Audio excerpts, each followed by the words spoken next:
الله وبركاته. আল্লাহ পাক তাআলা দরবারে লাখ শুকর, যিনি আমাদেরকে জিন্দা রেখে আরেকজন রাজাকে আমাদের সামনে সাহিত্য করে জানাজা পাওয়া অপেক্ষায় আমাদেরকে সশরীরে জানাজা অংশগ্রহণ করার কাউকে দিয়েছেন। শুকরিয়া বলি আলহামদুলিল্লাহ। হাজির,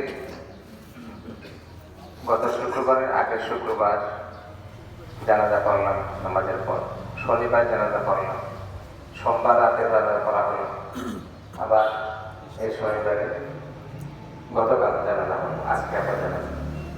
হাজির, এই 15 দিনে 14 দিনের প্রায় অনেক আমাদের মুসলিম হারিয়েছি আমরা। আল্লাহ পাক সবাইকে মাফ করে জান্নাতের ফেরদৌস নসিব করুক, সবাই বলে আমিন।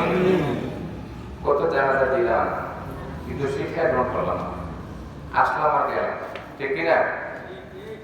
যিনি আজকে সাহিত্য আছেন, তিনার বয়সের যারা ছোট আছে, আমরা শিক্ষা গ্রহণ করার দরকার যে আমরাও মারা যাই। যারা বড় আছেন তারা বেশি শুক্র করার দরকার, এই জন্য যে আমার ছোট চলে গেল, আমি তো এখন বড় আছি, আমি তো এখন বেঁচে আছি।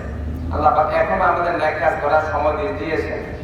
আমরা যারা আছি আমাদেরকে এখন অনেক কাজ করার সময় আছে কিনা? আছে। কোন কাজ করারও করতে পারি, ন্যায় কাজে করতে পারি। সেজন্য আল্লাহ পাক তাবারক ওয়া তাআলা বলেন, আল্লাযী খালাকাল মাউতা ওয়াল হায়াতা লিয়াবলুয়াকুম আইয়ুকুম আহসানু আমালা।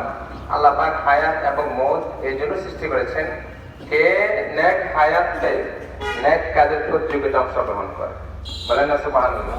যাক, আল্লাহ পাক তাবারক ওয়া তাআলা আমাদের জিন্দা মুর্দা আমাদের সবাইকে মাফ করুন, সবাই বলি আমিন।